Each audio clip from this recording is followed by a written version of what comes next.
دی شان کیے دی عزت کیے عظمت کیے جنہیں رب دے پیغام نو بھی منیا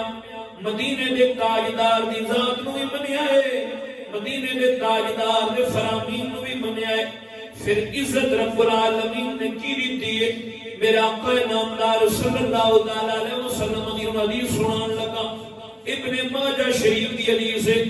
راوی حضرت عبداللہ بن عمر رضی اللہ تعالیٰ عنہما نے اور فرمانے میں نبی کریم صلی اللہ علیہ وسلم نے تکیا یطوف بالکعبہ میرے آقا نامدار بیت اللہ دا طواف فرما رہے تھے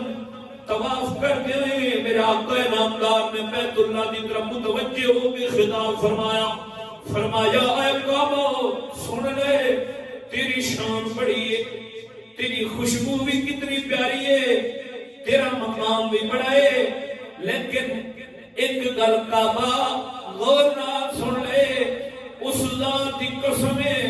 جدے قبضہ قدرت دے اندر میں محمد رسول اللہ دی جان ہے یاد رکھی تیرے نالوں میرے عام امتی دی مسلمان دی شان زیادہ ہے تیری شان بڑی ہے کعبہ تیرا مقام بڑا ہے تیری خوشبو بھی بڑی پیاری ہے تینوں رب نے بڑا رتبہ دیتا ہونا ہے تینوں رب نے بڑا مقام دیتا ہونا ہے لیکن کعبہ یاد رکھی میرے رب العالمین نے میری امت دے عام مسلمان نو تیرے نالوں زیادہ عزت عظمت عطا فرمائی ہے شان کا مظاہرہ دیکھو قسم خدا دی جدو بندہ اسلام سے دھارے دے اندر آتا ہے اسلام سے دائرے دے اندر اپنے آپ کو داخل کرتا ہے اپنے آپ کو اسلام کی تعلیمات دے پابند کرتا ہے